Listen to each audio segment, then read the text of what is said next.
All right, welcome into Hail to the Podcast, brought to you by Maize and Blue Review. We cover Michigan for the Rivals Network, which means you can find us at michigan.rivals.com.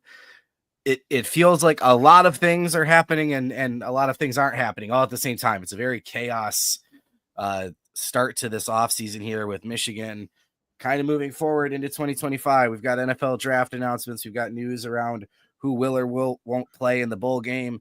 You've got people entering the transfer portal, we've got one commit so far, people visiting.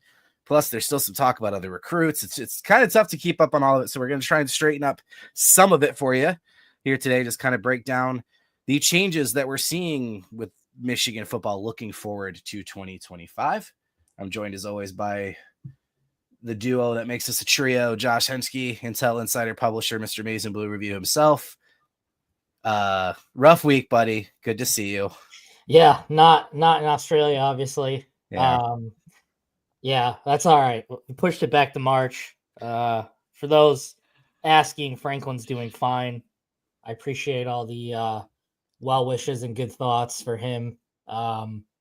He's been bouncing back pretty well. He's pretty much back to normal now. So got to get through another week here of healing up his surgery incision and keeping Carter away from him, but yeah, he's doing well. I appreciate all the kind words and thoughts and all that. So, and look, man, as someone who comes from a dogs are family, yeah. I know you're still going to go on your trip, but I'm proud of you. You did the right thing being there for your doggy. So, right decision. It was the right. All right, man. Good to hear. Franklin's doing good. Excited to see him interrupting our podcast again soon. The man of many locations, and damn it, I should have had a joke ready. I was going to have some type of transition to none. We've got the Gray Wall today. Our do-it-all master of all, Brock Heilig. How's it going? Going good. Obviously not a great day for the Lions. A little bit of a downer there, but other than that, doing good. Looking forward to getting to Florida in a few weeks for the ReliaQuest Bowl and being in the warm weather. And your family is going to be down there at the same time? I'm going to have some family down there, yeah. That's cool. It'll be enjoyable. Should be good. He's lying. He wanted to go to New York and be nowhere near them, but that's fine. I did. I would not have minded New York at all. That would Dude, Christmas time, New York, that's a different animal. That place is unreal. Sure. And if you're old like me and Josh, the Home Alone vibes are immaculate. Yep. Exactly. All right. Exactly. Let's move on. We did miss a week, so I don't want to drag up too much old news, but do want to talk about, obviously, the hire. I almost said Chip Kelly. That's going to be a problem. The Chip versus Chip show heading into 2025. Chip Lindsey hired as offensive coordinator. Obviously, former North Carolina OC. Before that, Auburn, head coach at Troy, Southern Miss as well. Josh, we talked about, when we were mentioning the names that we were hearing and the way this was going, we felt like the name you hear last is probably going to be the guy, because that's usually how these things go, right? Yeah. The Mullen conversations were obviously exploratory. He talked with Oklahoma as well. I'm surprised he was even considering back to football. I'm even more surprised he's a head coach again at this point, given how he left, but he heads out to UNLV, obviously. It does feel like, though, the Jason Candle conversations went to another level, and it was probably Candle versus, I keep wanting to say Kelly. Oh, my God, Lindsey. 2 first names, too. Holy cow. 2 female last names, too, so you can't be like, oh my gosh. It's a female last name. It's funny, like when it first happened, I was like, oh, that's funny. But like I keep finding like more and more parallels. Like, but anyway, it felt like it was down to him and Lindsey. Whether Candle chose to stay or not, I feel like he's kind of pulling after his mentor here, Matt Campbell, where it's like he keeps dipping his feet in the water, but just won't go. So he's probably stuck at Toledo. But look, Lindsey hit things off with more right away. I think, on surface, I knew about Auburn. Right. And for me, my perspective was, well, here's what was going on with the air raid under Longo, and things got worse when he came in North Carolina. I'm not sure I like this. The more I looked at it, though, One, obviously May's numbers went down a little bit because it went from air raid to a more power spread system. But two, I watched a lot of film. 2015 Southern Miss, watched Auburn, watched Troy, watched UNC. And what I noticed was, man, formationally and scheme-wise, this isn't that different than what Michigan's doing already. A lot of tight end play. There's an H-back on a lot of plays as well. A lot of similar running concepts. The biggest difference seems to be how many times, Brock, did we talk this year about Campbell sending 4 guys, but like they're all running curl routes, like these weird air raid concepts. Lindsey gets guys deep, he gets guys short. He's trying to spread out the defense, one, to move the ball downfield passing and also open things up running. So this feels like it checks a lot of boxes for more. We're still going to speed. It's either going to be smash and splash. That was one I've heard. I've heard smash and space. Smash and space might be my favorite. But look, this is what Moore wanted. The same, but explosive. Yeah, I think it's kind of like a marriage of two ideologies in terms of what Sherrone Moore wants to do in the run game and what Chip Lindsey can do in the pass game. I think coming into this, I mean, I think all of us have been pretty open and like they're not trying to. Michigan isn't trying to reinvent itself on offense. They're just trying to bring things more into the 21st century in terms of the passing concepts and passing attack. And obviously having a quarterback that can complete a downfield pass is the important part of this whole equation as well. I think, you look at what Sherrone wants to do with the smash concepts, and there is definitely a way that you can have some level of pro spread type of offense with Chip Lindsey there too. So, I mean, and I, at first, I mean, I'll be honest, I was kind of, it didn't really move the needle when I first heard his name. It didn't move the needle, but the more I think about it, and the more I look at the output and how he's been able to mold his offenses to personnel and not molding personnel to offense, I think that's hugely major reason why he's had this success he's had at multiple stops. And look, Michigan isn't looking for like the number one offense every year. They're just looking to be efficient. They're looking to obviously put up numbers and be successful, but they're not going to be wanting this. I mean, if they do, that's great, but they're not looking to be this top 10 offense that's all finesse and no substance. So How many times have we talked about the 30-point rule? Right, exactly, and that's kind of, I mean, and if you look at Lindsey's offense, I mean, he's right around that 35, 30 point, like it's just right there, in like all of those offenses. So, I think it's going to be some level of give and take by both guys. And look, it doesn't have to be pretty. It doesn't have to be great. Michigan is addressing the talent deficiencies that it had from this year, and that's going to play a part as well. But this could work. I think this could work. Again, I'm not going to sit here and say, this is a grand slam hire. Oh man, this is the best thing to ever happen in the Michigan program. I like it. I think it's good. I think he has a chance to be an elite play caller for Michigan if things go right. But again, like Michigan is not looking to, average 400 to 500. I hate the sexy hires in coaching, man. Lincoln Riley at USC was a home run hire. You know what I mean? Like that I kind of like that it's not sexy. It doesn't have to be. I think a lot of people, myself included, were kind of wrapped up in the Sherrone's working in silence. He's making a big splash, and he's made a big splash. Obviously, Bryce Underwood is the biggest splash of them all. So I think a lot of people probably were kind of riding that high a little bit in terms Dave of said that too. It'll either work or it won't. Coaching is a crapshoot. We thought Sherrone and Kirk, because of how well they worked together previously, would be a good fit. And then you put these two guys in different roles and it doesn't work. Right. So and the better players will make it better. I mean, that's the point. You want to make the passing game more explosive. You bring in Bryce Underwood. Right. Exactly. Right. Yeah. Talent talent has a lot to do with the overall trajectory of your offense. Brock's just here for eye candy. Yeah. Hey, I'll chip in here a little bit. On the hire, listen, I wasn't thrilled at first, and admittedly, I haven't gone back and watched, North Carolina film or Auburn film or any of that. I haven't really dove into. You must have a life. That's cool. Yeah, I haven't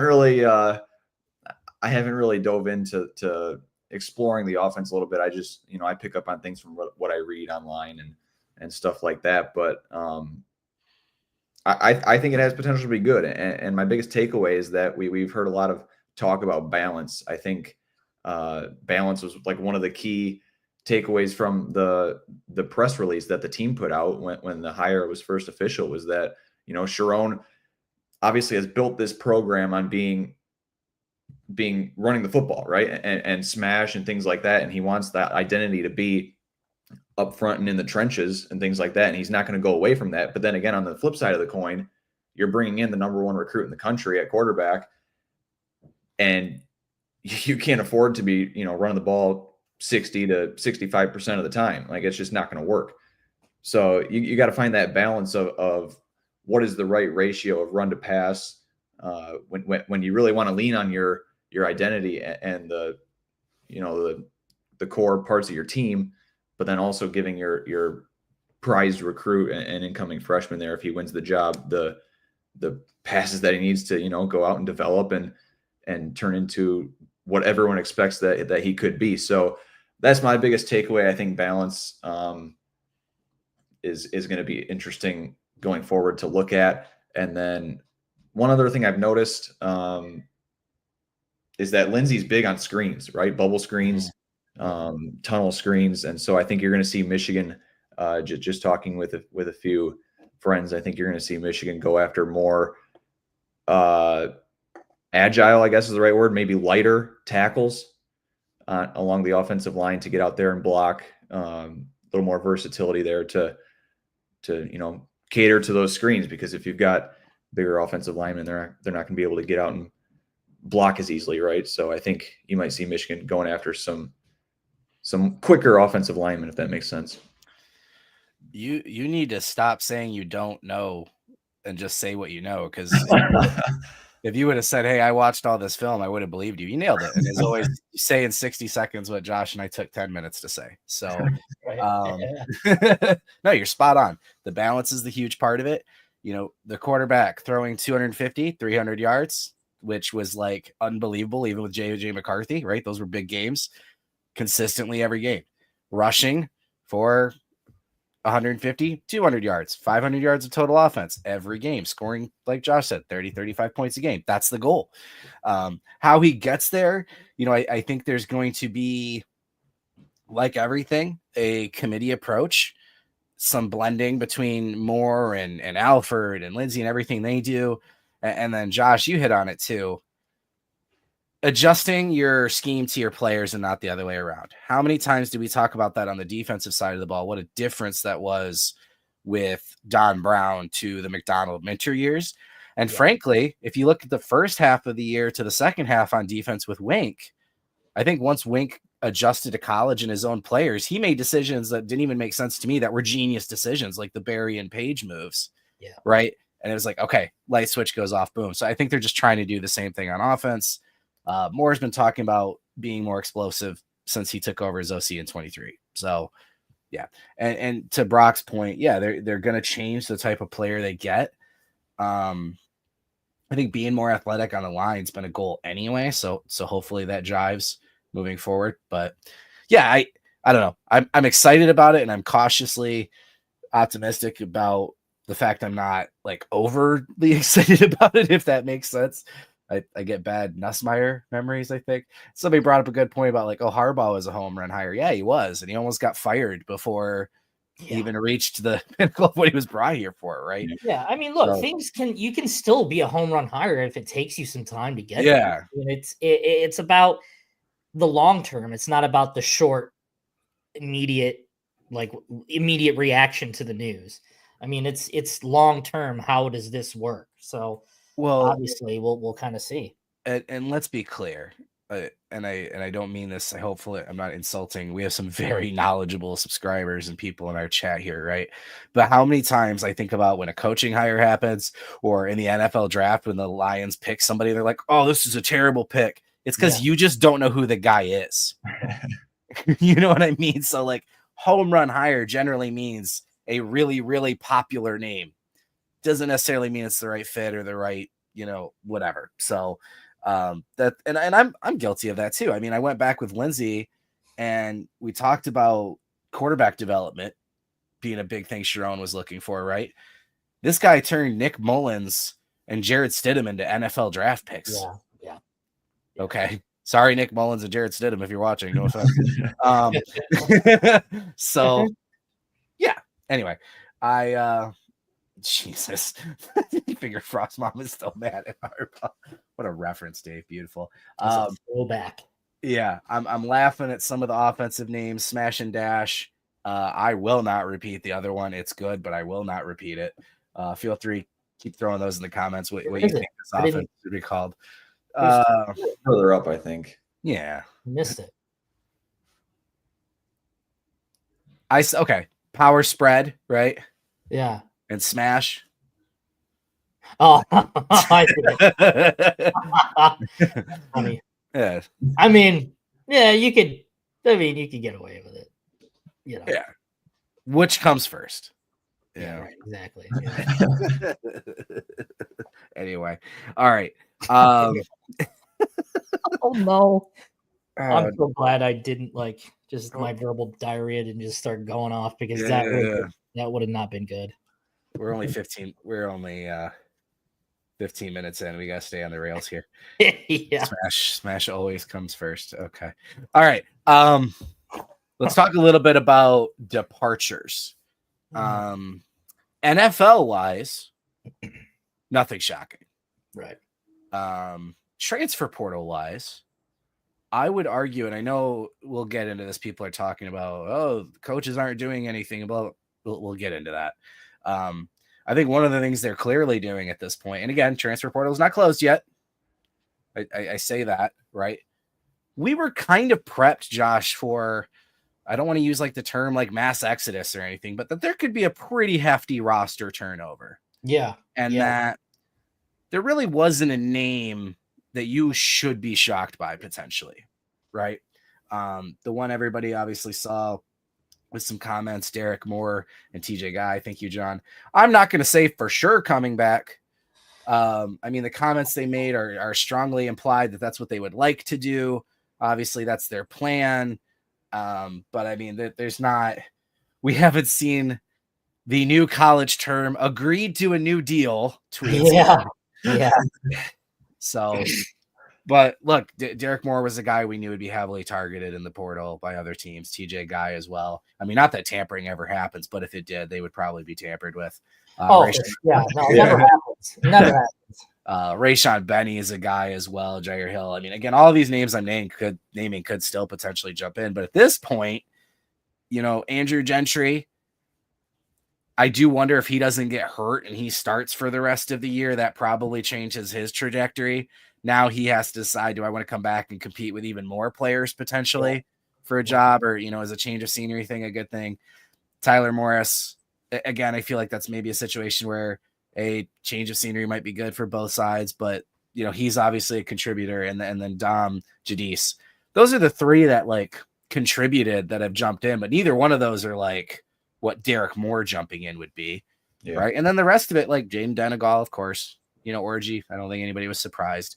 And then some lower depth guys. So at this point, has the portal for Michigan, is the win the amount of retention that we've seen early on? I would say, yeah. We were talking earlier this week, the three of us, about how we were all kind of a little bit surprised that Michigan hadn't lost more players at this point in the portal window. It's been, the portal opened on the 9th, and today we're recording on the 15th. It's been 6 days, and Michigan's lost 12 or 15 players, something in that range. And Trevor, like you mentioned, a lot of them have been depth guys. You lose Jaden Denegal, Alex Orji, Cole Cabana. I mean, Micah Pollard, Miles Pollard. He a lot of commit to Minnesota tonight. He did. Yeah, Cole Cabana going to Minnesota. But it's a lot of guys that I think maybe the average fan wouldn't know. And I agree, Trevor. I do think it's a win. The expectation, I think a lot of people were expecting Michigan to lose quite a bit. And I'm not going to go around here speculating on names or throwing names around or anything like that. Right. But Michigan's done a pretty good job at this point retaining players. And the window is still going to be open until the 28th or 29th, if I believe. 28th. Yeah. So, I mean, you've still got almost 2 weeks of opportunities for these guys to jump in if they want to. But at this point, it's a good win for Michigan. They haven't lost anyone like a Derek Moore or a TJ guy to the point where you're thinking, oh, man, how are we going to replace, that person next year? Like, Michigan's not in that position right now. And I think that's good for them. Obviously, like I said, still a long ways to go, but you can always reload too. And we know that Sharon made those comments about how he came into he got the head coaching job and the portal had already been closed, right? In late January last year. And they didn't really have an opportunity to really go full head of steam in the winter portal window. And he said they want to be more aggressive this year. And we've seen that. I know we were focusing on the departures, but we've seen that with Donovan McCulley already as well. So, it's give and take. They might lose a guy that they expected to contribute next year, but they can go and easily replace them if they need to. Josh, I want to ask you, I mean, you can obviously comment from this angle as well, but I do want your opinion because I think you're going to be the best one to answer this. Marmar brings up about keeping things under wraps, the leaks, the tampering, blah, blah, blah. You and I have been talking about, and I think what I want everyone in here to know too, almost everything that comes out about a player and their interest or whatever is from an agent. Yeah. Yeah. Right. And we're seeing a lot of these players jump in and a team source or maybe somebody close to the player initially tells us, hey, here's a couple spots to watch. Okay.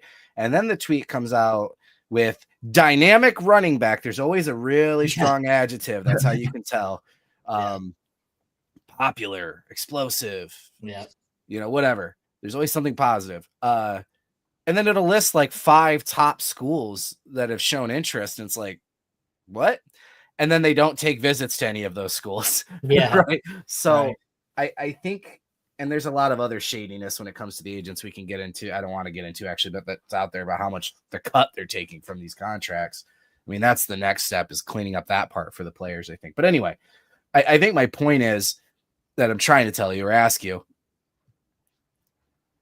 it's not like Michigan's moving in the shadows or like there's like this deliberate, plan to keep things under wraps. But I also think it's fair to say just because you don't hear a bunch of stuff doesn't mean they're not doing anything, right? We're reporting every day on contacts that are made, players that have visited, players that are going to visit. You got 2 tomorrow in the transfer portal that are visiting that we'll get to. But yeah, just want to throw that context to your thoughts as well. Yeah. I mean, a lot of, whether it's intentional or not, I do think, they're not trying to avoid leaks. They're just keeping things tight. It's just what it is. I mean, Sharon Moore and Sean McGee both run a tight ship, and they're intentional in their decisions and what they do, and in terms of the portal. I mean, they have a very specific system they're following. That's they've got plans on top of plans, and if then statements, all that stuff is covered. So, and it's funny because you mentioned the agents. I've confirmed probably about like 75%. No, I probably wouldn't even go that high. More than 50% of my like confirmations of visits have not even been through Michigan team sources. It's through agents. Mm-hmm. Like it's been through agents.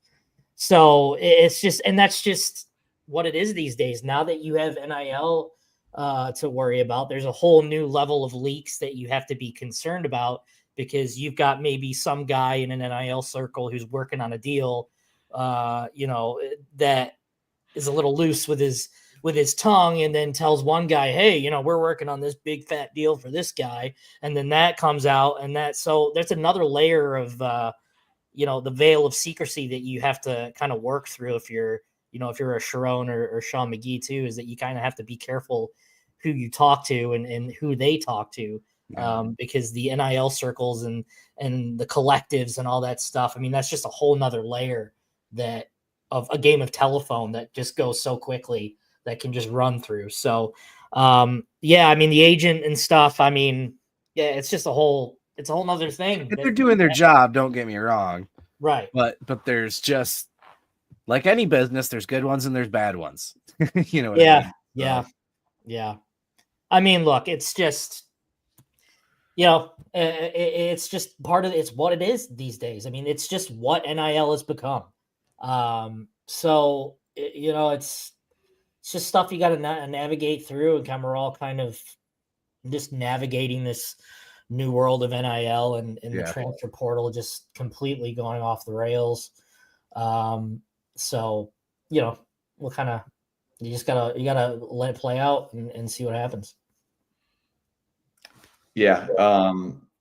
I don't have much to add on the agent side of things, but you obviously don't want to get too much of a big mouth if you're an inside team source like Sean McGee, like Josh mentioned, running a tight ship. And I mean, it's risky in this day and age. And I don't think it was like that 5 or 10 years ago, where you've got money being rolled out, and if word gets out about how much you are potentially offering one player and another team hears it, then they can game plan accordingly, and then you're at a disadvantage there if you're Michigan if word gets out. So obviously good to keep things tight-lipped, but that's not good for the people like us that need to be reporting on the inside scoop of what's going on. So.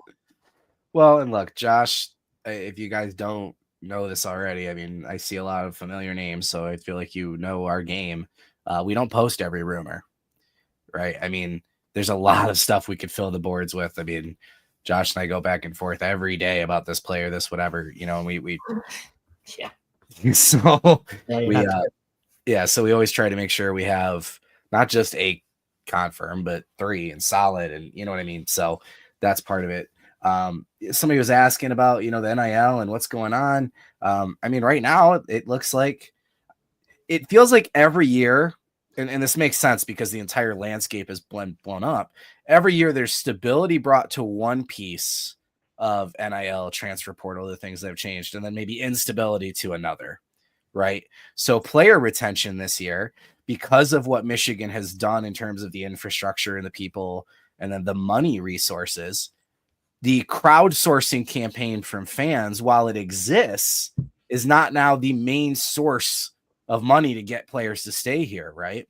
Like, we've already seen this kind of move where it's not like in your face begging fans to give money because they're trying to steal our players. You know what I mean? So you're already seeing, and I apologize, who brought up the McGee thing? Sean McGee's NFL experience. Great observation. Mr. Martini. Yeah, because that's where you're at this point. The roster construction, he's working on that all year. Keeping your own free agents home kind of thing. Yeah, it's free agency, basically. Yeah, so I think that part's quiet just because Michigan's very professional with it. And look, I mean, we just Roderick back up for me real quick. We just talked. This might be the most badass profile picture I've seen, by the way. Yeah. I mean, we just talked about stop leaks. What chance does everyone else have? I love that. Yeah, true. We just talked about Derek Moore likely to stay. I mean, you don't see Michigan's the last couple of years. You don't see Michigan's best players leaving the portal. You've seen them come back. So, when everyone asks, "Oh, what's going on with NIL?" I'm much more concerned about them keeping their guys, their best players intact.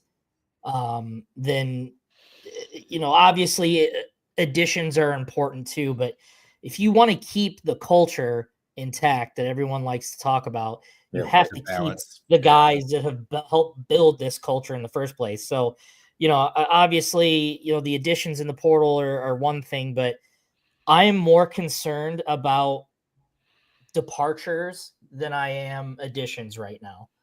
So TJ Guy staying, huge. Rod Moore likely coming back. Huge. Derek Moore likely coming back. Max Bredesen, your lifeblood of your offense, your captain, probably coming back. So the main five, like the 5 or 6 guys that you were kind of like, oh man, are they coming back? Are they not? I mean, even Davis Warren might not come back, might come back. It's looking like you will now, and if that's your QB3, I take that all day. Might not even see the field next year. So that's just that's when you talk about how NIL works and like asking like, oh man, what's going on with Michigan's NIL? Look what they're doing. They're keeping guys intact. They're keeping the guys that they need to get, and obviously they need to go add more, and they have, and they will. But again, if you're talking about culture standpoint, you're not going to build a culture by bringing in new faces every year. You need to build on what you have, and they're doing a great job of keeping guys. And of course, this could all change 24 hours from now when someone goes to the portal that you'd rather want to stay. That never happens to us. But yeah, that's just, you want to see the culture built from within, not from like the transfer portal. Real quick, and then Brock, back to you. And I think I lost it now. No. Keeping people. No. Go ahead, Brock. Well, that's a great point, Josh. I mean, if Michigan does in fact get Max Bredesen and Rod Moore back, those are 2 captains right there, and that cannot. It's so huge for the program. Like that's just massive, and Derek Moore and TJ Guy likely to come back, like you mentioned. Those are going to be like pretty much certainly your starting edge rushers. That's key in terms of keeping that culture, because I think Derek Moore had a comment about wanting to get Michigan back to where the program belongs. And it's kind of crazy that, less than a year ago, this team was winning a national championship, and now there are players making comments about how the program needs to get back to where it belongs. Things change quickly, I guess, but you've got guys that are invested into this program and care about Michigan, Max Bredesen and Rod Moore, the list goes on. And if these guys all come back, that's huge in keeping this culture around. And obviously the additions will need to be there. I saw people talking about wide receiver. That's one that really can't be overlooked at all. That's going to need to be addressed very quickly here in the portal. And I think, in my opinion, offensive line, Michigan might need some help there too as well. So, it's both ways, but I do agree with you, Josh. The returning players that have led this team many of the last 3 or 4 years are far more important than Michigan adding, receiver help. Obviously, that's important too. And Bryce Underwood isn't going to be able to thrive at quarterback in Michigan's passing game if the Wolverines don't have any receivers. But you're talking about Max Bredesen, a guy. All these guys have never lost to Ohio State. They're already legends, but they're committed to coming back to get the program back to Big Ten championship level and maybe even national championship level. Yeah. Real quick, Trevor. When we laughed at this comment from Don, but it's true. Like, this is the modern era of college football. It's these guys are coming back until they don't. Right. It's like that's what we kind of have to assume. Like, hey, these guys are coming back until they say they're not. There's an Arkansas running back. They do, and then they change their mind. Yeah. It's just the way it goes. There's an Arkansas running back who jumped in the portal today after taking his name out of the portal yesterday after jumping in the portal the day before. Yeah, exactly. So we will get to Hausman and Barham and everybody in a second. We kind of get into the depth chart stuff. T-Star, kind of on my point. We cover Michigan. Most of you are Michigan fans. You follow Michigan more than anything. Not that you don't follow other stuff, but like you're seeing Alabama, Georgia, like all of the bigger programs out there are losing top contributors, 5-star recruits from last year, the year before. Like Michigan isn't dealing with it. That's why I try to say, like, sometimes when it's like, oh, Michigan's not adding anybody other than Ole Miss, I don't know that anybody's making big splashes in the portal right now. Lane Kiffin, I don't know what, just killing Texas Tech's doing a pretty good job. Yeah, Texas Tech has a good couple of edits too. That's fair. Yep. But yeah, but when you look at the exodus that's happening in other places, it's impressive what they've been able to do so far. Somebody asked me about percentages. I mean, at this point, I'm not going to go name by name, but like it feels like everybody is more likely to be back than enter. There's going to still be some names that enter, but like, I don't know. You have to feel good. You have to feel good at this point. Let's get into some of the roster stuff and we'll talk a few names. Like I said, I don't want to go down every single position and be here for 2 hours, but I think the quarterback's an important spot because of who's in, who's probably staying, and who's visiting tomorrow. So obviously everything kind of feels like it starts and ends with Bryce Underwood. He's around the team right now, but just because of the way the rules are, he technically can't practice until after finals, I guess, right? Yeah, it's like after the 20th or something like that. So the complete end of the semester, yeah. But he'll obviously be practicing with the team. Davis Warren will be the starting quarterback at this point for the bowl game. And unless he jumps in the spring, looks like he's coming back. People can scoff at that. But again, this is a guy that was around for the JJ Cade transition, the good and the bad of that. He was around for the success of JJ and learning from him and the development of that. That's a guy that, again, if he's your third quarterback, I take that all day long. Right? Oh, yeah. He's an incredible dude to have in the locker room. Beat Ohio State. Yeah. I'll never not laugh at that. I'll never not laugh at that. Michigan legend, yeah. Hey, you did. Jaden Denegal did enter. Jaden Davis is not. And of course, the transfer portal news, Bryce Edwards. You had mentioned him on the board. I have no sense of time anymore, but like we're hearing a lot of names about if they were to jump in, and that was one that was like if they were to jump in, he will be in Ann Arbor tomorrow, and that one feels strong blue at this point. That did I call him Bryce Edwards? By the way, you did. Okay. Yeah, I was gonna Billy Edwards from Maryland. Who I was surprised, was he like second or third in the country in passing yards last year? He was up. I mean, he was in the Big Ten. He was like in the Big Ten, up there in the Big Ten. Yeah. So, but look, he's a guy that I don't think you have to squint to see him fit into the system, right? This is a guy with a power arm that runs the ball really well. And look, he's what I would want. Experience as a starter and somebody who at minimum is pushing Bryce or competing with Bryce, but probably not thinking my NFL dreams are over if Bryce takes the job, right? Yeah, I mean, you're talking about like a really, when you think about bridge quarterbacks, considering what you have now and obviously what you have in Bryce Underwood, he reminds me of a Kelly Bryant, like coming in, just doing the job enough to where Bryce is ready that he can come in and take over. I mean, Bryce, if Underwood is who we think he is, then he's going to be on another level. Edwards isn't going to be on that level. I think he's a efficient quarterback stuck on a bad team and surrounded by bad pieces. Awful Actually, the offensive line did him absolutely zero favors. And all things considered, 2,800 yards, was it 19 touchdowns, something like that? You know, that's efficient numbers in the Big Ten. Way better than what Michigan was doing this year. So, I mean, even by default, that's an addition. So, I mean, like a 1-year guy, it's a good, not great addition. But again, Michigan doesn't need great because they already have great in Bryce Underwood. So they don't need to, and again, it comes down to who are you going to get out of the portal? Who are you going to get? You weren't going to get Mensa from Tulane.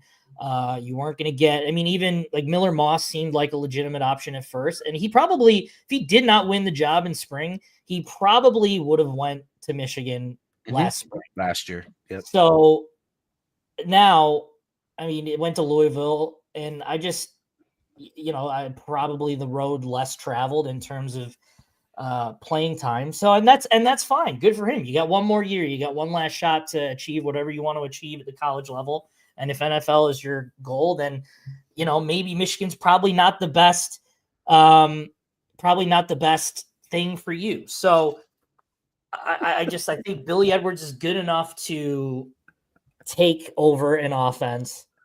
Yeah.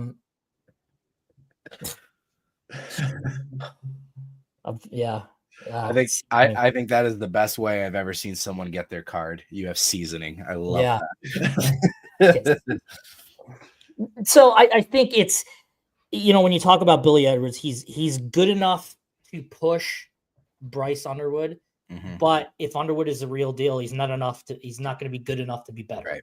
So it's just kind of the what do you do with Bryce at this point? Do you go the JJ route, put him in certain scenarios, or Edwards comes in and Underwood is just better, which ultimately that's probably your best case scenario, to be honest with you. Bryce is going to decide it, right? I think that's the key. Is once it's clear Bryce is the better quarterback, you need to play him. Yep. Right. I think if Edwards is above him in some way, or you can still tell Bryce, like, they haven't come in and said they want to start day one. No one in Underwood's campus said that, right? Yeah. They're willing to be developed and wait till it's his time. Don't miss it when it's his time, though. Right. When it's his time, it's his time. Right. And I see a lot of, don't Cade McNamara this thing. And I think if you're talking 2022 Cade McNamara, if you're talking 2021, he was good enough to get them in the playoffs. He was good enough to beat Ohio State. Yeah. So I think Michigan is in a good spot in their quarterback, and they've got an offensive coordinator who's shown that he can put up big yards with quarterbacks that, with all shapes and sizes with their quarterbacks. So I think when you're talking about the bridge from Bryce's freshman year to sophomore year, I think this is a pretty good, about as good as it gets in terms of your bridge. Yep. So again, if Bryce beats out Edwards, none of this matters, because that means Bryce is good enough to play, or you'll see both next year. Yeah. I could go on a 15-minute long rant about my very strong opinion on the subject, but I'm going to keep it short because I know we don't have all night. But I would kill for a 15-minute. Well, hey, I agree with most of what you guys are saying. Once it's clear that Underwood is the better option, you have to play him. He's just, if like Josh said, if he is what we think he is, Michigan needs to play him like as soon as possible. This talk about a bridge quarterback, to me, if Billy Edwards commits and is better than Bryce Underwood, you have to play the guy who's going to give you the best chance to win the football game. Right. But at a certain point, you have to look at the schedule, and Michigan's schedule next year is very easy. And other than like a road game against Oklahoma, which even they're not what they used to be, and a road game to USC, it's very manageable. And I think it's a schedule that sets up well for Bryce Underwood to develop. I think Michigan, if they go into the portal and get the guys they need to get, they should be good enough to win 9 or 10 games at least. And then you're going to the playoff in most cases, and Underwood had a chance to develop. Now, if you look ahead even further to 2026, Michigan's schedule gets a lot tougher. And if you send a first-year starter and Bryce Underwood into that 2026 season, I think if you're looking at the program as a whole in the future years, I don't think that's the best case scenario for Michigan. So it's my opinion that obviously they have to see what Underwood looks like. He hasn't even had his first practice yet with the team, but I mean it sets up very well for him to develop in year one. He let him work out his issues that he might have as a true freshman. But I mean, this is the number one player in the country that we're talking about here. And you can't afford to, bring him in and pay him the money that reports are making out to be, and then sit him on the bench behind Billy Edwards, if that makes sense. So that's the short version of my rant. Well, what you're trying to say is they can't afford to screw it up. Right. You cannot afford to screw it up. So there is and I'm not suggesting that Bryce has a fragile mindset, but there is like a mindset thing too, is you don't want to break a kid. You don't want a Christian. That's all we're talking about, though. This isn't a talent question. Right. No, yeah. I know I mentioned, and I want to bring up, and I'm not calling out John here specifically. You know, he says Edwards starting in no way would mean Underwood isn't good as we think he is. No, and no one here is trying to suggest that. 100%. But you know, you got to put your best players in the position to be successful. So, you know, if that means that, you know, you're going to trot Bryce out at Oklahoma, I mean, more power to you. I mean, he better be that good, you know, to be put in that situation. But again, if Underwood is that good, I don't think they should baby him personally. 100%. I mean, I don't think they should treat him with these kid gloves that, you know, and kind of be fragile with him. You know, if he deserves time and deserves to be trotted out there, I think he should play. But I mean, I do understand, you know, to go back to what I just said, the Christian Hackenberg type of thing where, you know, where he got absolutely ruined behind, you know, a bad offensive line at Penn State. But yeah, I mean, a lot of it has to do with the talent around him too. So we'll kind of have to see how things shake out. Coach. So yeah, so I mean, again, I don't have any issues with Billy Edwards being your starting quarterback. I think he's good enough to win you games, absolutely win you games, and you can kind of sprinkle in Bryce Underwood in certain situations. It doesn't necessarily have to be end of game stuff. So, you know, we'll just have to see how things shake out because it's a long time to go until the season, and it'll be here before you know it. And yeah, like Lisa, we're not talking talent. We're talking playbook knowledge, being able to go through progressions, making certain reads, in a Chip Lindsey. That's going to be hard. Offense. There's not a lot of looking to the sideline. There's a lot of quarterback making the decision pre-snap, right? So it's that stuff he's got to be able to do. Right. I think the nice thing about, you know, we talk about the Cade peppering in JJ scenario in 21, or even, you know, I know people are probably going to start to get shivers thinking about the way Orgy was brought in with Warren this year, not necessarily always the smoothest, right? I think because of their style, swapping Bryce and Edwards in and out isn't dramatic, right? It's not the same thing as bringing Alex Orgy in for Davis Warren. Like, it's not going to change your play calling. Sorry. I'll get to that in a second. So I think it'll be easy for them to split early or Bryce start, whatever. But yeah, you got to make the right choice either way. So yeah, Chip used the edit that I threw together for his profile picture, and then Michigan used it in their release. And oh my God, do people hate my Photoshop skills? The comments were cruel to me. My God. I did it for like one of our graphics real quick on my phone with an app I have. That's when you don't claim it. That's when you go, oh, it's not mine. I don't know who did that. Yeah. Blame Michigan. I claimed it early because I thought it was funny. And then when they used it in the Michigan graphic, I'm like, oh, no way. Aaron Bills must be on vacation or something. That's crazy. And then I go in the comments and just trashing my Photoshop work that I had. I'm like, all right, well. Trevor learned those Photoshop skills at Circuit City. No, Office Max. And high school too. I took a lot of classes in high school. Okay. We are 12 minutes away from our keeping it under an hour. So yeah. Let's see how I can package some of this together. Okay. Running back, Donovan Edwards, no shock, out of eligibility, but did say he's not going to be in the bowl game. That's also not a shock. And he has some family stuff he's dealing with too. Josh, you reported Kalel Mullings. Sounds like he hasn't been practicing, so he's not going to be in the bowl game. So we've got the Ben Hall and Jordan Marshall show, which if you ask me, thank you. I want that. Like, I know people are like, oh, we need to win the bowl game. No, I want the young guys to play as much as possible. What do I need to see Kalel Mullings for again? You know, but in terms of the portal, obviously Justice Haynes, his name's been thrown out there as of late. There's some other guys. It does sound like, again, just kind of looking at not necessarily names, but maybe some of Michigan's activity. There's clearly like, hey, an experienced back, because I think one of the worst parts about this year, Brock, you've talked about this, the young guys didn't get enough reps. Yeah.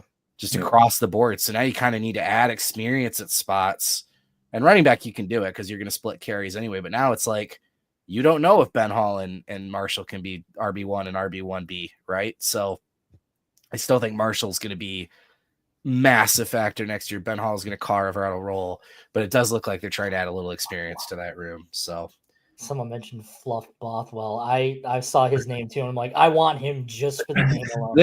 There are some elite names in the portal. Oh man, do you remember Sebastian Cheeks years ago? You remember there's Cavassier Smoke. Cavassier Smoke. That's an all-timer, yeah. But Sebastian's brother, Sir Paul Cheeks. Paul. That's incredible. That's incredible. There's some elite names out there. There was like Rowdy and Rocky Beers, the brothers. That was a good one too. Yeah. So but yeah, let's throw something else into this too. No, we'll do wide receivers and tight ends together in a second. So running back looks like they're adding a third guy, but yeah, it's gonna be Jordan Marshall, Ben Hall show in the bowl game. It sounds like. Yeah, should be fun. Yeah, I'd like to. I think it's unfortunate that Jordan Marshall got hurt this season, missed considerable amount of time, and I really think that kind of put him, putting him back. So I think he would have seen. He would have seen the field sooner than he did, outside of returning kicks if he stayed healthy. So, And what's cool is he gets to be in this bowl game and keep his red shirt. Yeah, absolutely. That's big time. I don't think he'll need it. I was just saying it might not matter. Yeah. He's the guy you hope that the red shirt doesn't come in handy later. Like you hope he's good enough that he's on his way, right? Exactly. But yeah, stay tuned. Michigan.rivals.com. Inside the Den, we'll have more intel on some of the running back moves that start to happen there. Wide receiver, man. Okay, so Morris is the only one that jumps in. Again, this is a spot where I thought, man, a whole bunch of guys could potentially drop in. You're going into next year. Samaj is obviously not. I mean, I hate talking about this in any context of whatever, but like right now he's back. Kendrick Bell, O'Leary, which I can get into that all we want, but CJ Charleston somehow has another year of eligibility.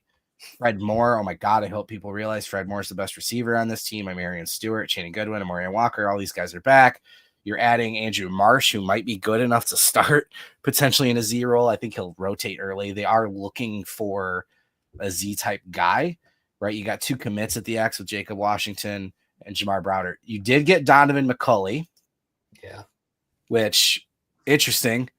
Felt like he was coming last year. He gave us quotes, commitment quotes in November. Yes. In November. And then like December 12th, he's like, oh yeah, by the way, I'm coming. Yeah. Well, it just seemed obvious when he decided he was going to redshirt in September, October, or whatever it was for Indiana. I was like, well, that guy's going to end up at Michigan. And then as soon as the portal even began to become a real thought, he's coming to Michigan. Yeah. And all of a sudden he wasn't, and then he did. So he's still, you look at him. I know you see big guy, you think, oh, there's your big deep threat. He does a lot of his work short and intermediate routes. So I still think there's a need for like a speedy guy, whether what's his name? Tulsa. Joseph Williams. Thank you. There's the Charlotte receiver as well. If Biff can do some things there, that would be fantastic. But look, they're looking at names to add to that room. I know I saw some comments, a little bit of a debate about the wide receivers getting a bad rap or if they're bad or whatever.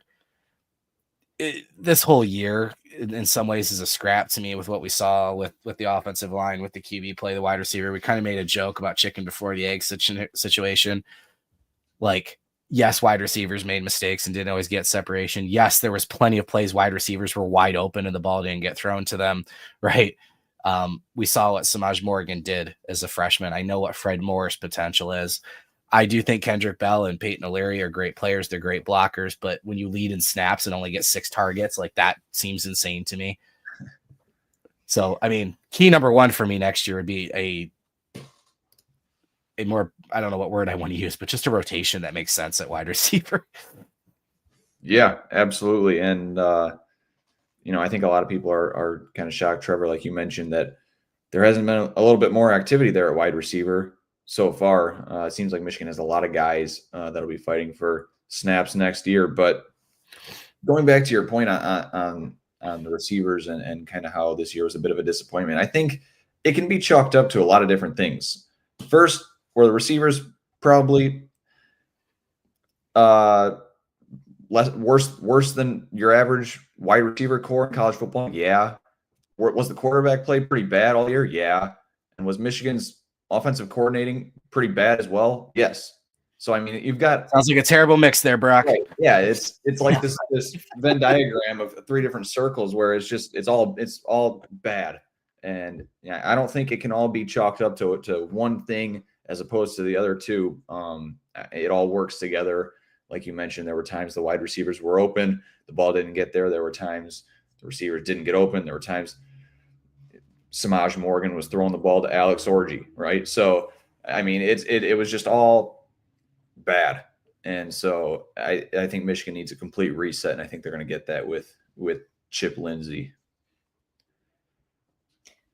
Yeah, I mean, I don't really have much more to add. I think, I think Brock nailed it. I mean, I think it was the perfect storm of crap that really kind of set these guys back. I think I'm not really ready to judge the wide receivers as a group and totally write them off. I think, the quarterback play really didn't do them any favors. Scheme is partially to blame. I don't think it was all to blame because you saw guys get open. They just didn't get the ball. I thought Colson Loveland was used effectively, although he's not a tight end, he's not a wide receiver. So there's just like Brock mentioned, it's just like these multiple circles just overlapped each other, and it was just like basically one circle where it's just like everything was bad, and it just was a recipe for just really bad play all around, and they still beat Ohio State.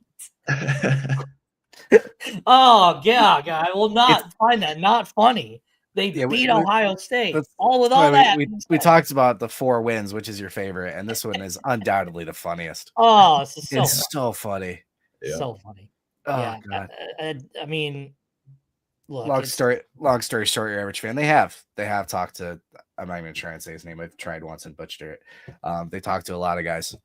Again, just because not every single thing gets reported. And I also think, too, I mean, there are some receivers where it's like LSU, Texas A&M, whatever. And it's like, you got to remember that if these guys have 1 year, Michigan's still selling a vision that possibly doesn't have Bryce Underwood for them yet. Right. Like I think 26 bump will be bigger. So I think they're going to add some guys, but yeah, when you look at the Michigan's passing game too, like the past couple of years, are you selling blue chip recruits, blue chip wide receivers to your offense? Not very many of them. You can effectively sell blue chip running backs. Yeah. That's kind of why I'm always kind of makes me laugh when Michigan goes up against Ohio State with running backs. It's like, dude, do you want to not run the ball, or do you want to run the ball in Michigan and you'll get the rock? And then it would be like the opposite with Ohio State. It's like if Ohio State and Michigan are going for a wide receiver, it's like, do you want to get the ball a lot, or do you want to not get the ball in the most important game of the year and lose 13-10 at home to Michigan? So. Hee ha ha. Well, the Ohio State running backs got the ball quite a bit in that Michigan game. Yeah, a lot of good that did them. Hey, and Howard threw the ball just not really well at the end. Michigan doesn't get enough credit for how good the defense was in that. And Michigan puts wide receivers in the league. They have, but it's not an. It's been a long time since Braylon Edwards, though. Yeah, it's not an easy sell that you're putting like an elite blue chipper wide receiver into the league. Running backs. You can sell running backs. You can sell tight ends. Well, but wide receivers are a tougher sell. Marsh is a big win. Washington rising late. They changed the narrative a little bit in this recruiting. You got to do it. Some big guys. You got to do it. You got to show it now. You got to do it. Yep. There's a lot of pressure on Chip Kelly in year 1. Look, they don't need to go out there and be the best passing offense in the country, but they need to show huge improvement and not be in the same conversation as the military academies. Right. And people mentioned Nico Collins balling out in the league. Yeah, if they used him effectively in Ann Arbor, he would have been fantastic. Was Like, it 20? Just they don't use him correctly. It's like same thing with Donovan Edwards' argument. They never used him correctly. Yes, he was. Yeah, he had that breakout game against Maryland. We're like, nah, that's enough of that. Yeah, exactly. Yeah, we never want to see this again. All right. Oh man. What do I want to do here? I don't want to go through every position. All right. I'm going to say tight end real quick. Obviously, Loveland gone. You feel good about Klein and Hansen coming back. Bredesen in an H-back role, which, again, I've seen some people saying, oh, maybe he doesn't have a role. Go watch some tape. There's a lot of obvious places for Max Bredesen to thrive. Marshall's still coming back. Brady Prescore, we didn't get to see a ton of yet. Hoffman, Eli Owens comes in. You obviously don't get Olesh, but again, you feel pretty good about that group.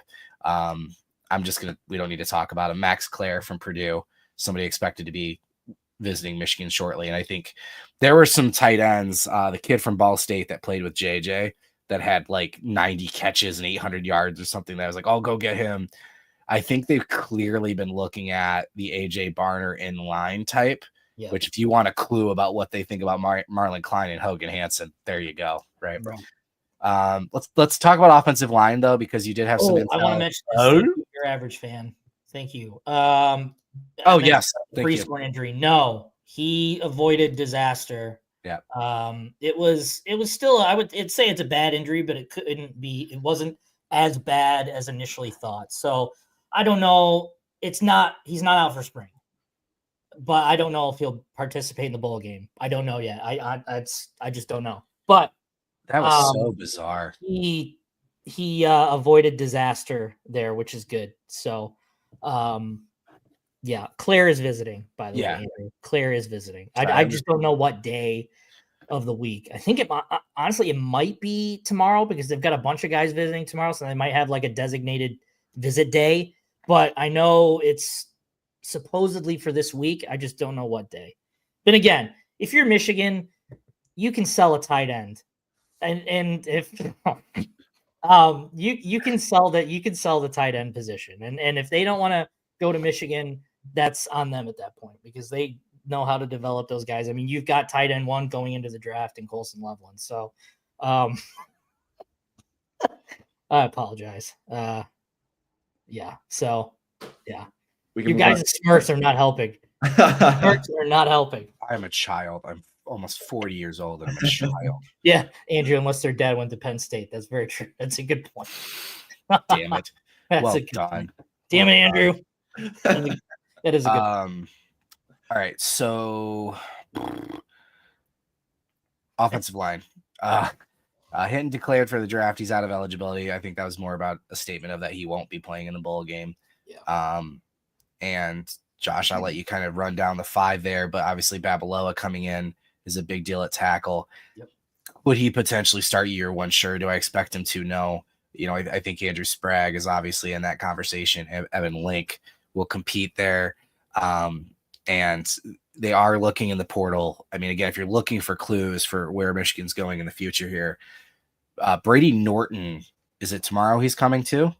Yes. The Cal Poly guy. So he was the number 1 tackle, I believe, according to Pro Football Focus in the FCS last year. It's interesting, though, because it feels like even though he played every snap at left tackle, feels like he might project interior. Along with like Josh Thompson's a guard from Northwestern they're looking at as well. So I believe he's in tomorrow too. Yeah. So look, I think there's a chance, and they've been looking at centers too. And Greg Crippen right now, Raheem Anderson did enter, but Greg Crippen right now is obviously still here, but he's going to have to fight for his job again next year. Yep. I think you could see 3 new starters on the offensive line that are not currently on the roster. But anyway, bowl news, and then kind of how that translates into the season. Yeah. So basically they've got 2 groups of offensive linemen right now that they're kind of trotting out there. Hold on, I want to get it right. Where is it? Here it is. I'm just trying to find my notes. So from left to right, the starting group here is Jeff Percy, Preeb, Crippen, El Hadi, and Link. That's your starting group right now So Percy taking over for Hinton. Yeah, as of this week. And then group 2, and I don't know if there's any real competition to get to get to kind of get the starting job here. But Connor Jones, Nate Afobe, Jake Guarnera, Ben Roebuck, and Andrew Sprague are your second group. So yeah, I mean, that first group's more than likely your starting group unless something unforeseen happens or someone just outplays the other guy in practice. Is that to say that we won't see the younger guys during the bowl game? Just gonna have to see how the bowl game kind of plays out. And pencil me in for I hope so. Yeah, I mean, you'd like to. I mean, I'd like to see Sprague play more. Mm-hmm. So look, they've got some guys. So we'll right guard, Roebuck. Yeah, right guard. I thought that was kind of interesting as well, Steve. Frazier's a bit banged up from what I'm aware of. So yeah, Roebuck could be a necessity thing. We don't know because he's 6'8". Yeah. So, yeah. But yeah. So I mean, your offensive line is largely going to be the same outside of Hinton not being there. I guess from a depth and necessity standpoint, it's good to see a guy like Preeb still practicing with the team. I mean, that doesn't necessarily mean that he will be with the team come bowl game, but you have to work with the assumption that if he's practicing, he's going to play. So yeah. I mean, what can you say? I mean, it's pretty much the exact same offensive line going into this game. And, I don't know what kind of measuring stick that you can work with, so, I mean, outside of Preeb, most of those guys can return. So you'd like to see them perform well to give you something to go into spring with, but and obviously they're going to add guys. I'd like to see them add Norton. I think he's, redshirt freshman.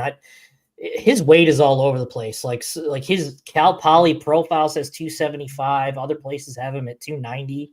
So I'm just assuming that they just haven't updated his profile on the official website. But I mean, Michigan's done pretty well adding FCS All-Americans in the past. So, you'd like to see that. And just the offensive lineman in the portal. Yeah, right. And offensive lineman in the portal too. Yeah. And Josh Thompson, it's another guy I'm not exactly sure on where things stand. I mean, Michigan's got some work to do there. I don't think just because he's from Fenton and Michigan's after him that he's a slam dunk to Michigan. I don't think that is the case at all. I think they've got some work to do. Michigan State wants him pretty bad. I've seen like a dozen offensive line names linked to Michigan too. So they're going to make. It's going to be a battle, and NIL is going to be involved. So it just kind of just sees how Michigan values all that stuff. So. Yeah, I don't have much to add. Brady Norton, the kid from Cal Poly, was the one I didn't reference him by name, but he was essentially what I was talking about earlier with the, lighter, more athletic offensive lineman. Obviously played tackle at Cal Poly, and we'll see what happens if he ends up at Michigan. If they move him to guard, might just be one of those things like we've talked about the last couple of years where they're finding the 5 best linemen, or either 5 best linemen or the best combination of 5, and where he might fit in there. So yeah, we'll have to see what happens, but you better believe that Sharon Moore is going to do everything he can to really hit those spots, really hit those offensive line spots hard, because like I said earlier, it's the heartbeat of the team. And if you don't have an offensive line to protect the quarterback, especially if it's the number 1 recruit in the country, then things aren't going to go well. What do you think, Brock, about, and look, this could be a situation where guys see how the depth chart's looking in the spring and then enter in that window. But Michigan looks like they're going to add 3 offensive linemen in the portal, or at least that's the goal, right? We'll see. Oh, I didn't even mention Jordan White either. He played last week. Yeah. I mean, that's why I talked to his agent during the week, and he kind of said that he didn't really want he kind of wanted to keep his visit stuff quiet. Right. So he just kind of, which again, Michigan looks like they're not active if the kid doesn't want to stuff out there. Right. So, exactly. But, there's an interesting dynamic where, look, this offensive line group the previous years too was bringing in guys like Olu and Nugent and saying, well, sorry, you got to compete. Like, that's been the framework of that group. And I think they went into this year, there was a lot of assumed starters. And then in fall camp, it was all of a sudden like, no, there's competition. And then even some kind of interesting choices with who started. Yeah. And now as we're transitioning into 25, it almost feels like a reset back to what it was, right? In terms of the way the competition is framed from the get-go and not being scared to add dudes in the portal. And we don't care if we bring in 5 amazing offensive linemen, you're still going to have to keep fighting. But like, if you're a guy like El Hadi or Crippen, who waited, and then Crippen had to wait again this year to get his chance to start. And now they're like, yeah, we're going to make you fight for it again. Like, this wasn't good enough this year, and Link, because Gentry's injury, Gentry leaves, Link gets a chance, but same thing. Hey, we gave you those redshirt freshman bumps, but you're going to compete again, right? Like, there's no assumed starters on this group heading into next year. And I personally think that's a good thing. I do too. So do I. Yeah, absolutely. And, Crippen's going to be a 5th-year senior next year, and El Hadi is too, right? So obviously this year wasn't good enough, like you said. And so Michigan can't be afraid to go and get the best players they can get and let them go out there and compete. And, if at the end of spring ball, Michigan rolls out the depth chart and some guys aren't where they want to be, then, they can leave if they want, if that's what they choose. And so you never want to be content or complacent. And that's where things get dangerous, because if Michigan just rolls into 2025 thinking they're fine at offensive line, and then things go south with who knows what it could be, then they're in trouble. So you can't get complacent and sit back and just twiddle your thumbs and say you're fine at offensive line and not adjust it. Trevor. Yeah, exactly. Everyone needs to show they deserve a job. That's right. I completely agree with Dave's here. So yeah, the Michigan's got to go and get everyone they possibly can from the portal to have healthy competition. That's what good college football programs do. And look, Link did play well in the second half. Ralph said he's probably locked in. He played well late. But guess what? Andrew Sprague's right there, bud. Yep. And you were a redshirt freshman who, kind of took the job from Percy and Gentry. The same thing can happen to you. Raheem Anderson leaving is weird. I mean, not really. Talent-wise, yeah, but dude never got a chance to play, and they're bringing in more guys, from a competitive standpoint.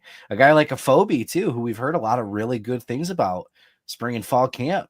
He's going to have to fight in the 2T again as well, right? Like, in some ways, it's a good problem to have, but I also think, too, what we've seen from a recruiting standpoint, getting Babalola, and then, we haven't even talked about Ty Haywood, which they're in a dead period right now, so there's really no point. You'll visit sometime after the holiday.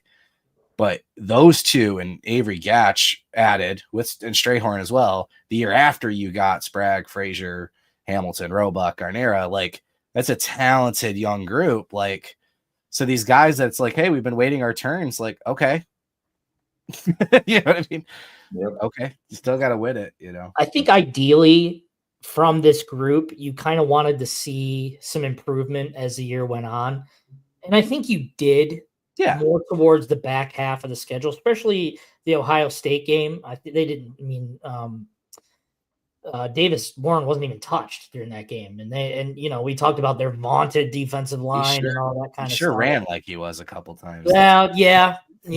But, it's funny when the scrambles are 5 times more than the pressures. Like, where were you going, bud? Yeah, right. Exactly. Exactly. So, then there was some definite improvements. I think Andrew Gentry taking over Link's job kind of opened some eyes for him a little bit in terms of like, hey man, I gotta bust my ass here in order. And unfortunately, Gentry got hurt. But I definitely think there was some improvement on the line. I mean, but I say it's like night and day difference. We'll kind of see, but no one should be guaranteed a job. So look, and I'm really curious to see how these younger guys on the roster will battle it out in camp. Well, not even in camp, in spring now. I mean, it's spring's coming up. So I mean, we've talked so much about the weapons, the quarterback, and like this and that with the offense, but man, getting the offensive line right feels like maybe the most important thing about next year. Yeah.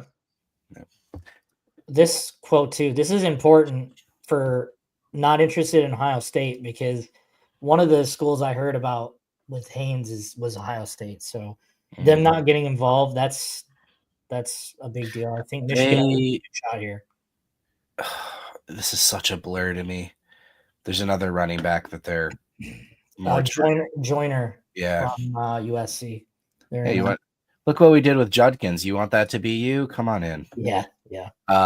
Man, I don't want to give defense only like 5 minutes because there's a lot there I do want to touch on. So let's save defense. Yeah, I mean, look, there's not really much to talk about outside of like, yeah, we're expecting Ernest Hausman and Jayshon Barham to come back until they're not. Let's talk about Barham. We'll talk about Barham because I think that's an interesting thing, and then we'll call it good. I do think his move to edge makes sense for him, and it makes sense for Michigan. I think he could easily go and take Stewart's role and have that type of ascension and be back first, second, third round pick. The thing that isn't just like my opinion and why I think that's possible, if you look at who they're targeting in the portal, it's not edge players, it's linebackers. So that makes me, now they need depth there anyway, right? But they're looking at some pretty starter level linebackers. That makes me think that Barham move could happen. Well, and that also brings in another point too, is what do they do at depth at linebacker? Because I know Michigan has reached out to Georgia linebacker Troy Bowles out of the portal. Little Todd. I know they're in the process of talking. I don't know if they've got a visit set up yet. So that if you're totally, and I know Michigan has talked to Barham. I'm like all over the place right now. They've talked to Barham about moving to linebacker or edge. They've talked to him about edge, and I know the NFL feedback was like, "Hey, you're projected long term to be better off at the edge," but it's Barham is kind of more on the side of wanting to be a linebacker. So Michigan will take him wherever he wants to play.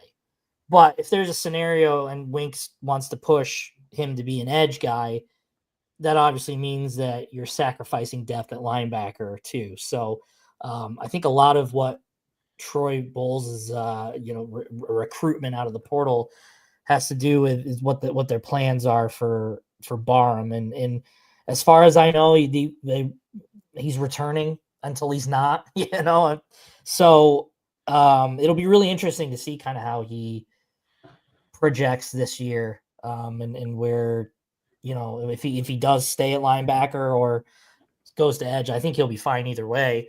But we'll see. Yeah, I think it'd be good for him. At 6'3", 248, I mean, that's a big frame for a linebacker.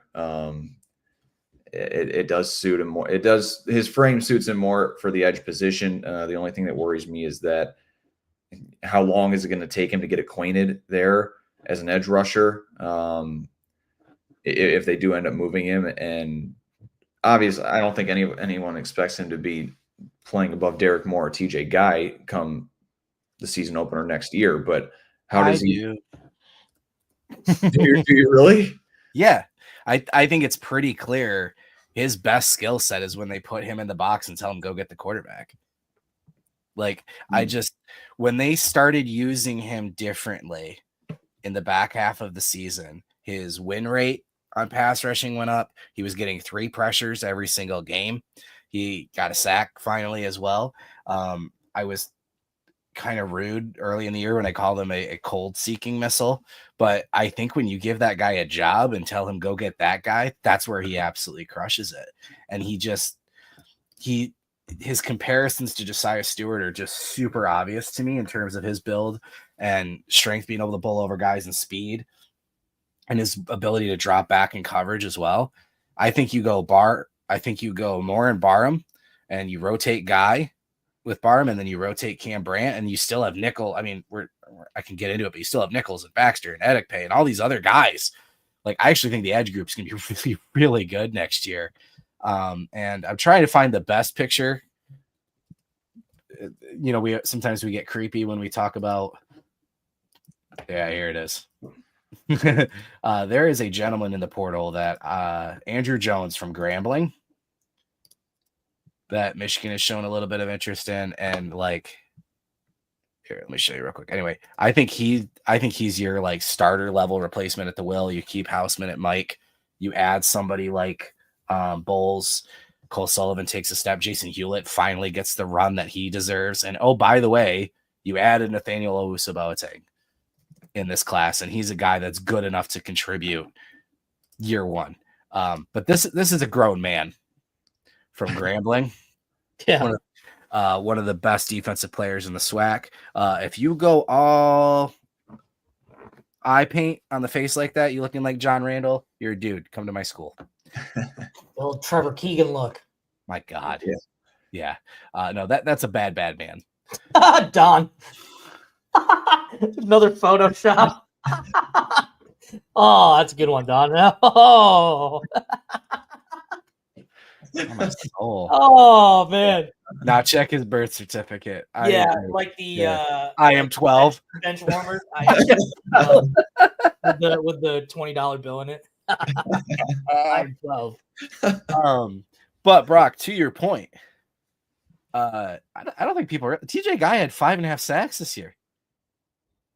In a limited role. So like and Derek Moore, I mean, his numbers, tackles and sacks weren't there. His pressures were there. His win rates were there. As he put it, when you're playing with Mason Graham, Kenneth Grant, and that one hurt. That one hurt. Photo slop. That's pretty good. That's pretty good. Yeah, when you're playing with those guys and Stewart, it's hard to be faster, so they were getting there. But anyway, crap. Good point, Brock. Do you know who John Randall is? I do think I know who John Randall is. Didn't he play for the Vikings? He did play for the Vikings. Whoa! All right, that's about all I know, though. That's about all I know. Oh, dude, defensive lineman for the Vikings. Was he with the Purple People Eaters? No, not that old. Oh God. Hey, at least he knew that reference. I know, but like, in his mind, the Randy Moss era and the Purple People Eater is just the same thing. Yeah. Yeah, he was on the defensive side of the ball with oh my gosh, who was the linebacker? I remember the safety who got into a little trouble as years went on. But no, with those Vikings teams, I know this stinks for Lions fans, but man, those Vikings teams were fun. Cunningham and Culpepper, and then Randy Moss, Chris Sharper, Carter, Jake. Right? Yeah, it's Darren Sharper. Darren Sharper. Hottest hitting safety in the league, though. Did you get that reference, Trevor? Nope. You don't know what I'm talking about? Greg Jennings. Dwayne Rod. Oh, I'll just send you the video. It's an old video of a guy recording Madden, and he's like, I'll when Greg Jennings gets hurt in the video game, and he's like, then he goes, Darren Sharper, the hardest hitting safety in the league. Oh, it's in the same clip. Okay, yeah. I got you. Do you know what we're talking about with the Greg Jennings reference? No. It's an old clip like Madden 05 or something. YouTube video. That was like when YouTube was in its infancy. The animation, the dude like tears his hammy while he's right for the touchdown, and he's just dragging. The team on my that's where the team on my back came from. Like that's exactly. Oh, I know the video you guys are talking about. Yeah. That's so good. Classic. Purple People Eaters. One, it's a movie from the 80s with what's Doogie Howard's name? Neil Patrick Harris as a young boy. Young buck. Yeah. My wife loved that movie, and then now my kid likes it. It's terrible. It's so bad. No, isn't that what they were called in the 70s? The Vikings defensive line, Purple People Eaters? Yeah. Yeah. I think Brock's right. Yep. No, he's 100% right. 100% right. Like we've made some progress. Marshall. Jim Marshall. Brock. Here's Brock's thing. Brock is good at like really good historic stuff. So like he can talk about Bo at like 70s, 80s, whatever. It's the shit I grew up with, the 90s and the 2000s stuff that like the non-sports stuff. Yeah. That is where I struggle. No, you're doing good. I'm proud of you. We've made some progress. Oh, all right. Yeah. Well, like I said, we'll circle back next week on some more of the defensive stuff, and then just don't You just had a good remember that guy session. Just a bunch of dudes hanging out, naming off random football players. You remember that guy? Yeah, remember that guy. I always love those tweets, like where it's like, "Oh, guys can just get together and blah blah blah." It's like, I love doing that. Can we do that right now? And then, and that's what the comment section turns into. It's just exactly right. It's so good, dude. That's awesome. Love it. Are all 4 of them in the Hall of Fame? That'd be oh, Robert Smith was the running back. Yes, those Vikings teams were fun, dude. A Michigan legend on the offensive line. Darbo, what are you serious? Trevor, what'd I miss? You want me to recap an hour and a half literally show? The entire podcast. That's what you missed there, Darbo. Here's what you can do, Darbo. This is a really cool feature. If you go to the bottom of the screen, there's a little dot with a line. You just drag that all the way to the left.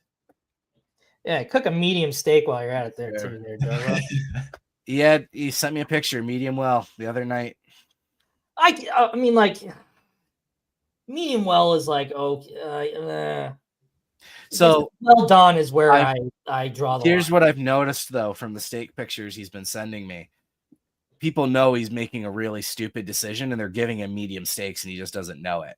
So he ordered medium well the other day, and he sent me a picture, and I'm like, there's quite a bit of pink there, buddy. That's a medium. Yeah. That's a medium. Yeah. So, no, medium well. I'll give him that. I'll give him that. I won't. Put your steaks in the air fryer. What? Do it. Just no do way. it. Do not question me. Just do it. Wow. Please. Really? I want everyone to go get a steak who likes steak, put it in the air fryer. Like you can look up like recipes because it depends on your air fryer. Because like I put mine in for like 8 minutes and it's crispy, it's juicy, and it holds all the juices in, and it's just so tender. I know it sounds awful, but just do it and report back, and it will change your life. All right, I promise you. What's the water? I gotta do the water thing. I either grill steaks or I do cast iron, but yeah, steaks on the grill even in the winter. But when you're in a rush, just trust me on this, guys. I won't. Next, you're gonna tell me, look, you're in a rush. I know you think I'm crazy. Microwave. Throw it in the microwave. Oh God, no. No. Air fryers are magic, so air fryer. You can cook it under 10 minutes, and you slap it in there. A good New York strip. It gets a good crust. Oh yeah, like the fat. If you get enough fat on it, it gets a little crispy in there, and like the ends get a little crispy too. It's not like chewy crispy. It's like it melts in your mouth crispy. Trust me. It's just trust me. All right. Just do it once, and if you hate it, well, that's your problem. But it's good. No, it's not. If I ruin a steak in an air fryer, it is your don't problem. Put it in for more than 15 minutes. Do it for like 8 to 10 minutes. Depends on the cut. Trust me. Just trust me. Oh yeah. You got to. I cooked many a chicken on a George Foreman grill. Yeah.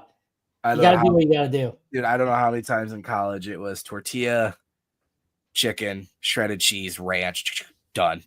That was like, maybe I'd get crazy and put it on some rice once in a while. But easy as you like. What did I say for applause? Who knows? We've said a lot of stuff. I mean, why does Josh cook like he's still in college? Hey, I'll take that as a compliment. I'll be 35 here in March. I'll take that as a compliment. I do not take offense to that one bit. I will keep my youthful looks as long as I can. Hold on. Ramen's amazing. Jason said next up ramen tips. Ramen's amazing. Ramen tips. I'm not a big ramen guy, so I don't really have any tips. Guy. I got a tip for you. Skip it. No. Soft-boiled egg. Yeah. Tips. You make ramen, and then you put the steak in the air fryer, and then you cut the steak and put it in the ramen. There you go. There's your ramen tip. That might be the most depressing meal. Hey, well, ramen is hard garbage. You're crazy. I can't remember the last time I've had ramen, and I'm not even saying from like a legit ramen place. Though that's where. Thank you, Bobby. Thank you. Thank you. Bobby gets it. Yeah. Bobby gets it. Okay. Air fryers cooks everything perfect. You guys are doing the ramen wrong. You can go to a fancy place, but I'll eat the cheap shit that's a quarter for a bag or whatever the hell it is too. Somebody soft boil egg, you cut it, the egg yolk gets on there.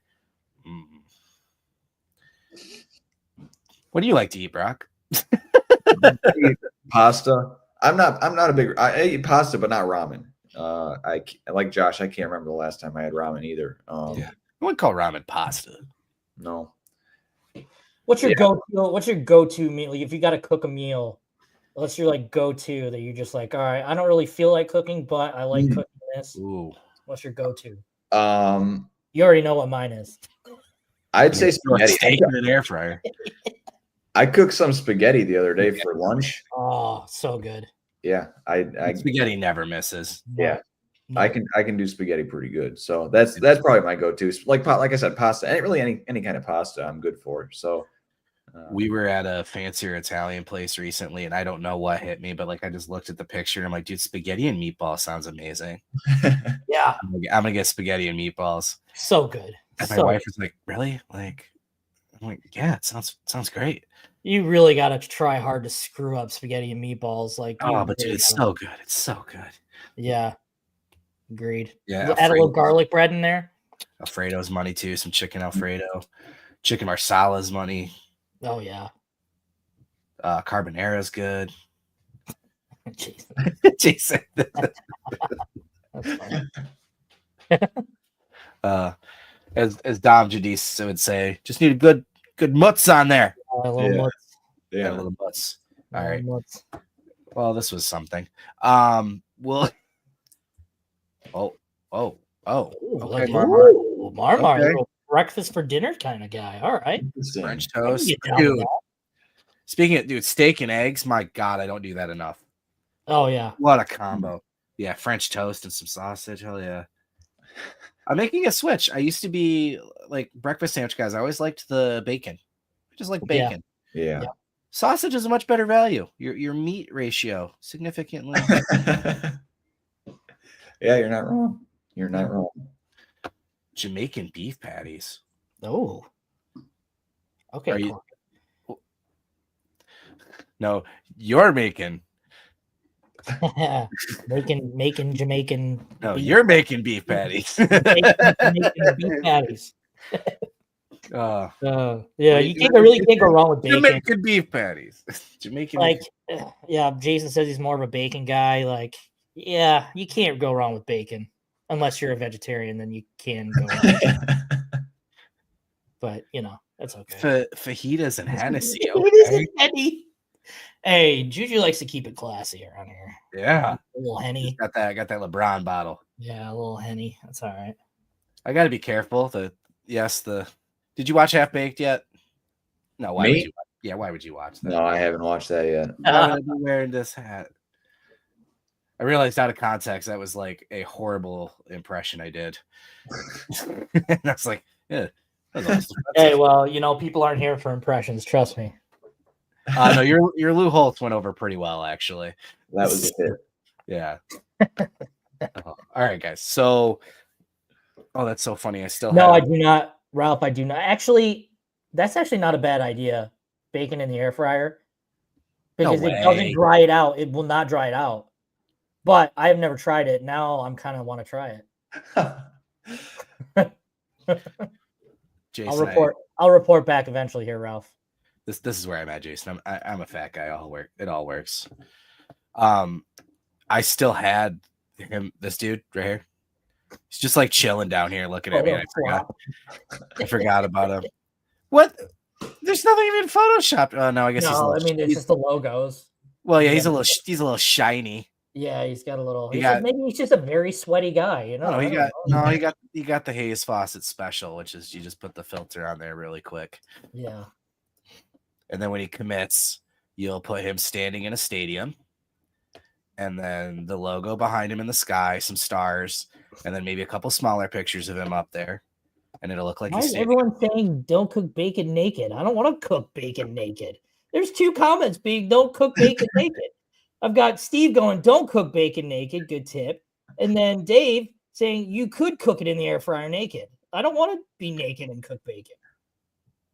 Stop. Don't shame me, guys. Bacon grease splattering hurts. I can only imagine. That would be, I mean, I could get it like my arm and it hurts. Is that a thing? What? Cooking bacon who naked? Cooks naked? I don't aside want from what could come on. Well, aside from never... what could come on to you, what could go into your food? So the biggest takeaway, biggest takeaway that everyone should take from this episode today, not the fact that Michigan has a great shot with Justice Haynes. It's that don't cook bacon naked. That's the biggest takeaway that you should get from this show. This is what you come here for most Sunday nights. Cooking tips with us 3 weirdos. I just remembered the Seinfeld episode where Kramer got that like really powerful shower head. So he just like hung out in the shower all the time. and he started like cooking in there. So he put a garbage disposal in the shower, and then like he invited people over at the end of the episode for salad. And they're all eating the salad. They're so great. They're like, oh, whatever. He said something about making it in the shower.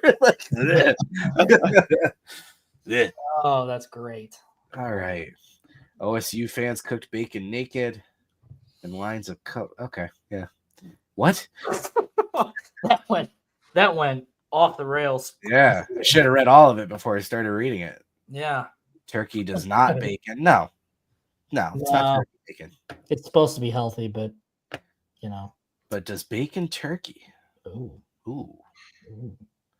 That's the question right there. That's the question. You know, when you think about the universe and your mind just like airs out, just bacon. Eating in the shower. That is almost as weird as eating while pooping.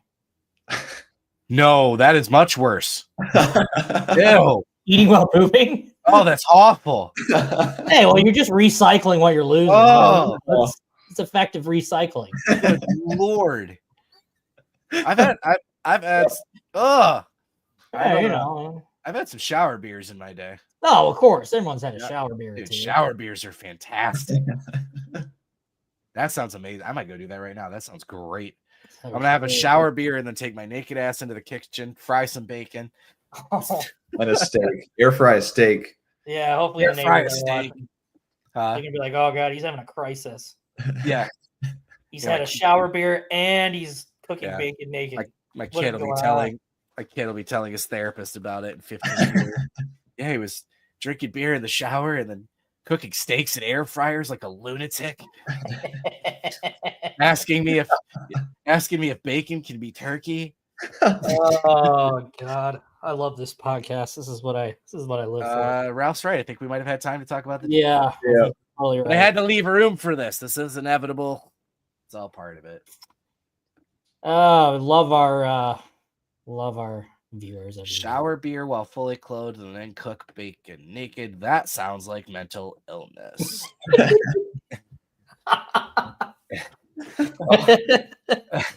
Oh, totally off the rails. I say that as somebody with mental illness, so you can't be that. Ohio reminds me of uncooked bacon. Soft, chewy, and mumble. Justice Haynes, I agree. This has an air fryer in the bathroom. Well, at least at least it's not a toaster in the bath. I'll give that much. It's not a toaster in the bath. Because we all have bad days. Okay, yeah, exactly. I take my Ninja in the bath, and I'm talking about my air fryer. Oh, there we go. And that's the last one. Josh eats Taco Bell on the toilet. That's just smart. That's a new low. I mean, you've only got 10 minutes low. Anyway. Yeah. That would be a new low. Oh, God. Oh, how do we still have 2,000 viewers on this show? What is wrong with you people? How you sickos? Oh, now we just lost one. They were like, "Oh, that's it." It's a good point. We're done here. It's a good point. We're done here. All right, look, guys. If you want more of this, you got. Oh, my color light went out. That's all right. All right. Reel it back in. Okay. there's going to be a lot going on this week. Michigan has a big basketball matchup as well. Am I wrong? Oklahoma's this week, right? Right. Yes. Okay. Wednesday. Yep. Wednesday? Cool. All right. That'll be good. Nice break. Hockey scored a goal finally. Yeah. How about that? Yeah.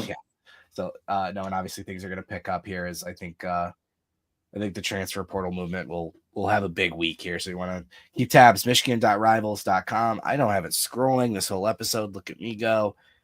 If you want to give us a shot, Blue30, use promo code Blue30. That gets you the first 30 days free.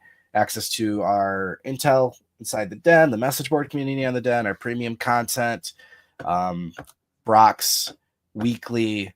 Where will I sit next week on Hamilton? That needs to be a series. Yeah. Yeah, I'm just gonna start screen grabbing all the different backgrounds. It's pretty remarkable. Oh man, I'm probably up to 10 at this point. It's awesome. It's awesome. I love it. And then we had the yin yang or the black and white cookie shirt today. I'm a big fan of that hoodie. You need here's what you need though. The string on the black side needs to be white. I know. Yeah, they missed an opportunity there. Big opportunity. Whoa, what's the text situation? Says salvation. See, yeah, you gotta do the white string. Yeah. Missed opportunity for sure. Well, you can't get everything right, Brock. Nope. All right, guys. We're gonna try and stay on our regular schedule here. Like, subscribe, notification bell for when we go live. Typically 7 p.m. on Sundays. We added an hour for the Lions this week. I wish we wouldn't have. Speaking of, I don't know if you guys saw in the middle of the show that. Why can't I think? Oh my God, McNeil done for the year. So Carlton Davis probably done too. Davis probably done as well. Yeah, they're not going to have a single starter left. We're going to need to go play defense next week. We're going to be out there suiting up. That won't be good for anybody. Hey, I'll take the game check. Can you play defensive line, Trevor? I mean, I could stand there. Yeah. All right. Yeah. I wonder what 5'10" Trevor McCue lining up for the Lions would look like. I want one of the helmets where it looks like my head is in the entire helmet. McNeil has one of those. Yeah. Was it Cam Haywood for the Steelers? Always looked like his whole head was squeezed into the helmet. So good. Crap, I got derailed again. Okay. Yes, I can. Damn right. Put me at that 3 tech. All right. It's the podcast live on Sundays. Like, subscribe, notification bell, michigan.rivals.com, the Den. And then on the YouTube channel as well, Dennis obviously has Good Afternoon Michigan Football. He's been doing an awesome job covering the portal rumblings during the week. If you want more of that than we've provided you. And then also his post-game live shows have been a huge hit. So Michigan, Oklahoma, I'm sure will be a good one. Hopefully that is a W for Michigan. That'd be a good one to get in the Q1 column most likely. So again, like Josh said, I have no idea why we have 2,000 people here. You guys are, damn it, a mattress tied to his helmet. He is a guardian gap kind of guy. Yeah. I get it, but they got to figure out something better than that like bag that they're making them put on for the logo. It looks terrible. Yeah. I agree. What I don't understand, not the Seinfeld joke but why can't you just put more padding in the helmet? Yeah. I don't know. If the black box is the only thing that survives the plane crash, why don't they make the whole plane out of the black box? Because it'd be too expensive and heavy and wouldn't fly. Okay. Logic.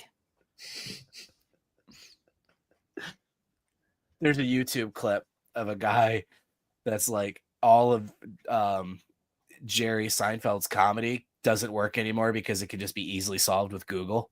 Yeah. It shows a Seinfeld joke and he's like, blah, blah, blah, blah. And then it goes to the next. It's because this. It's because that. It's so funny. Yeah. What's the deal with airline food? Yeah. Googled it. And Google gives you like a whole 20 pages of results of what the deal is with airplane food. Yeah. Grape nuts. You open up the box. No grapes, no nuts. Turns out it's just a figure of speech. Okay. Moving on. Who wouldn't want to spend Sunday night talking football and making bacon naked? Have you seen that South Park skit, the Making Bacon with Macon, where they feed a pig bacon? No. Skit on stop the I forget what it is, like making bacon. It's called Making Bacon with Macon, and they give a pig a plate of bacon. Making bacon with Macon. I'm googling it right now. Yeah, bacon. Oh, bacon. It's bacon with Macon. It's I saw the one where Parker and Matt Stone. Cartman killed that dude's parents and fed it to him in Chile. Yeah. And then Radiohead came and laughed at him. Yeah, there it is. The shark has been jumped, bro. We're a half hour from the shark being jumped. Bacon with Macon. Relax, Trevor. It's an animated pig. Yeah, I know. Scott Tennyman. Oh, I love the taste of your tears, Scott Tennyman. I made you eat your parents. Holy crap. Okay. Good? Anything else? Yep. Good. Simpsons? You're good. Man, bear, pig. Actually, it's not animated. It's an actual pig. He's half man, half bear, half pig. I'm super, super cereal. Okay. Yeah. Michigan.rivals.com. Hail to the podcast. You guys are amazing and sick at the same time. We love you. We'll see you next week. Yeah, because I'm equally as sick. So that's why I'd like to be around sick people. We're forming a creepy little clan, I think. Yeah. All right. We'll see you next week.